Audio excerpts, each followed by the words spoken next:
Hey everybody, my name is Rhino, and today we will be looking at the Grand Tournament Mage cards. So, well,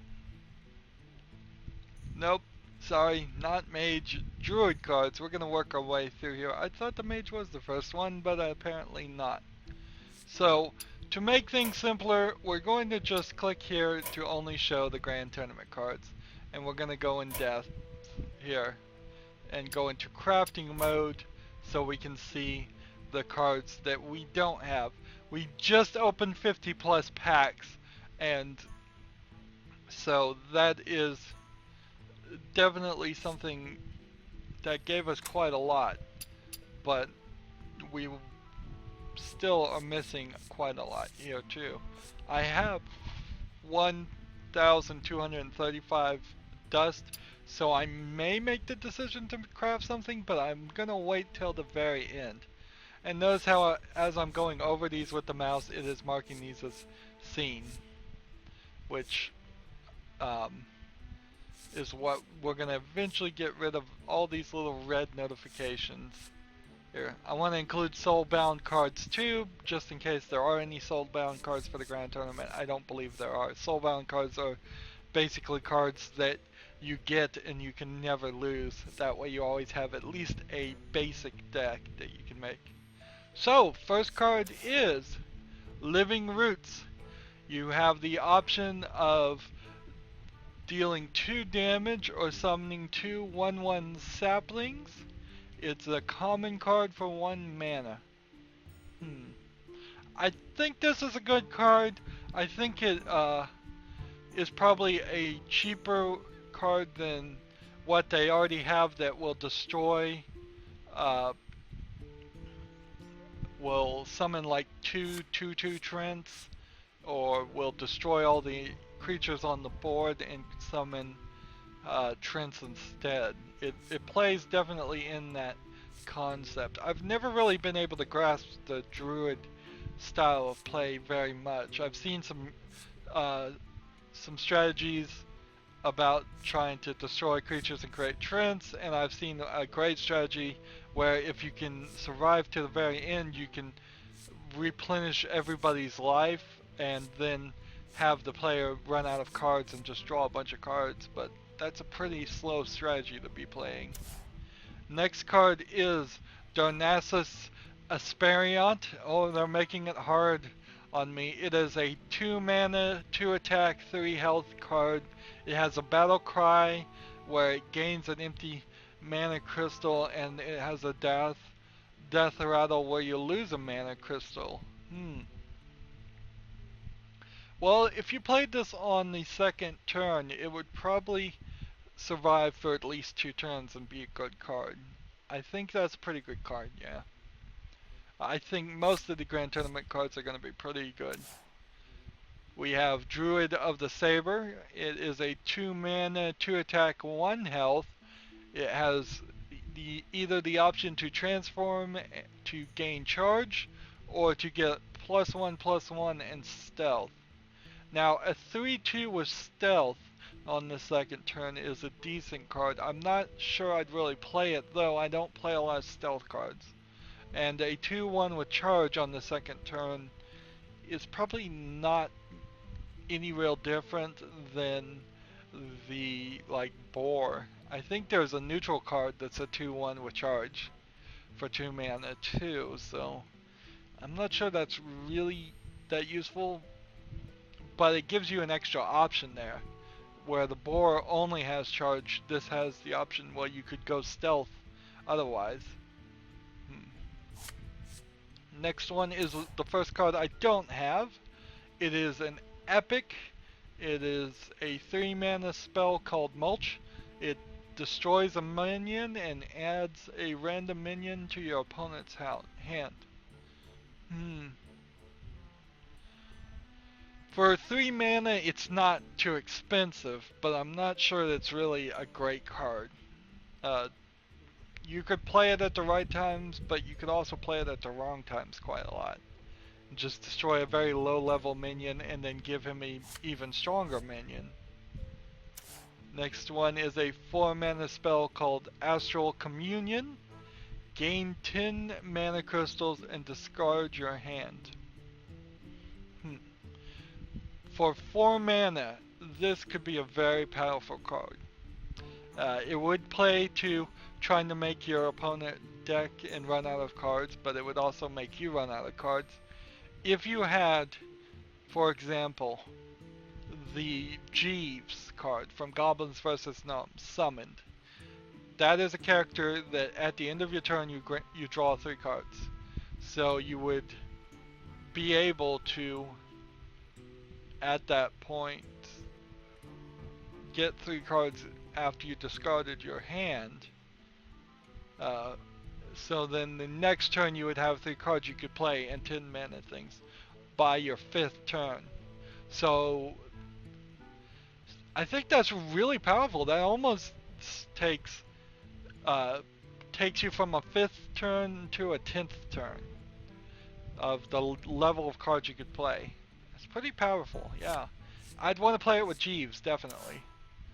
Otherwise you would only have 1 card on your 5th turn to play, and unless you just know that's going to be a 10 mana card, there's not a great use to have 10 mana crystals.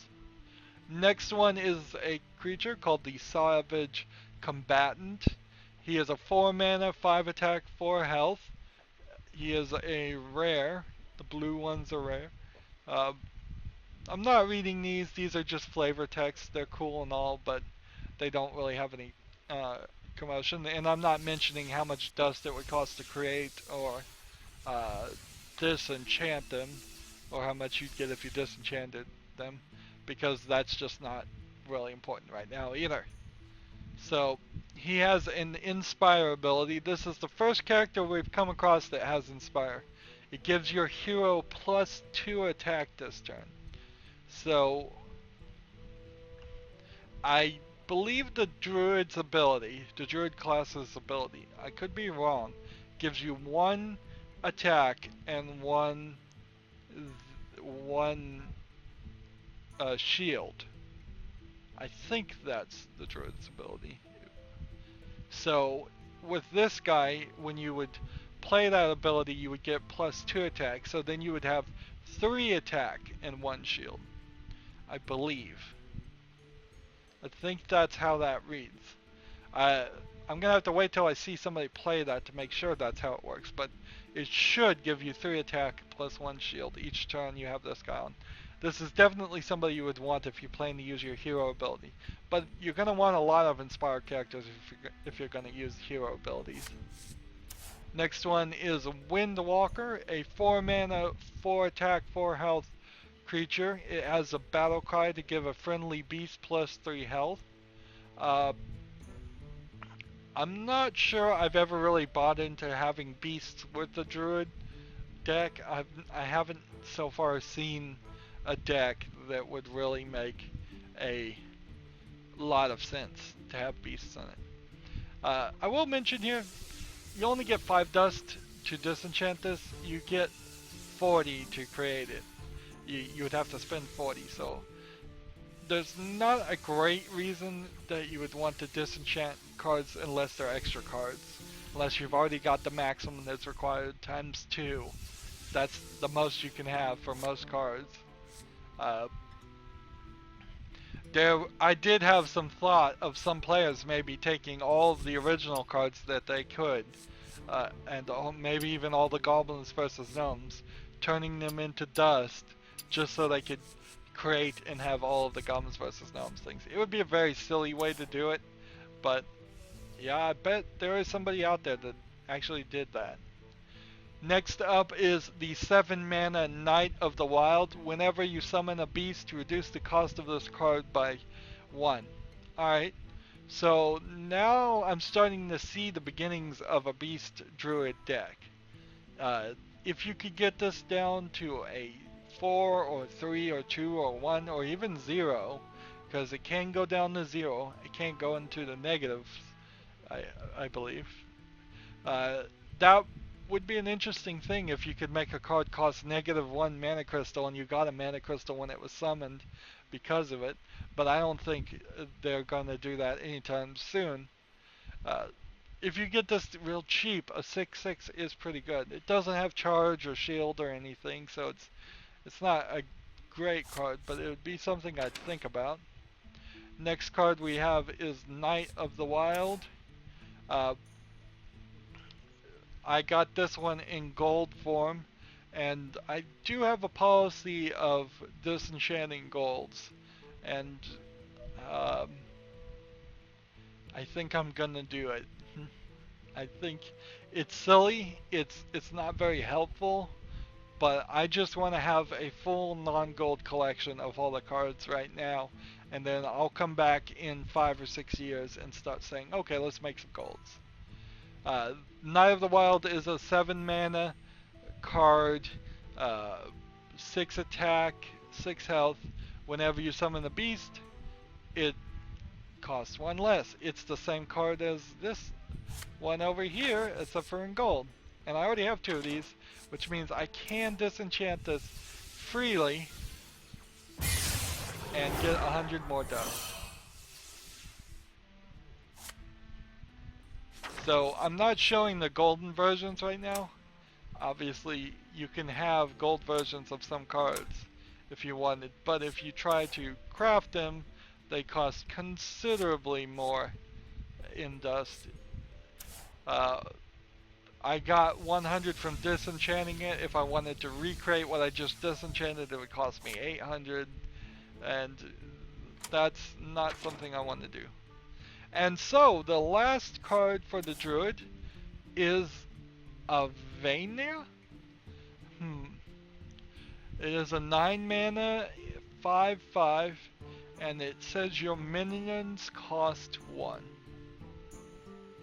Interesting.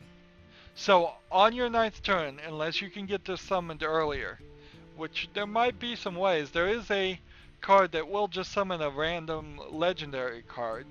So you could do it that way, at least. If you get this up on your 9th turn, then you could play any other character, any other minion for 1 mana. And then on your 10th turn, well,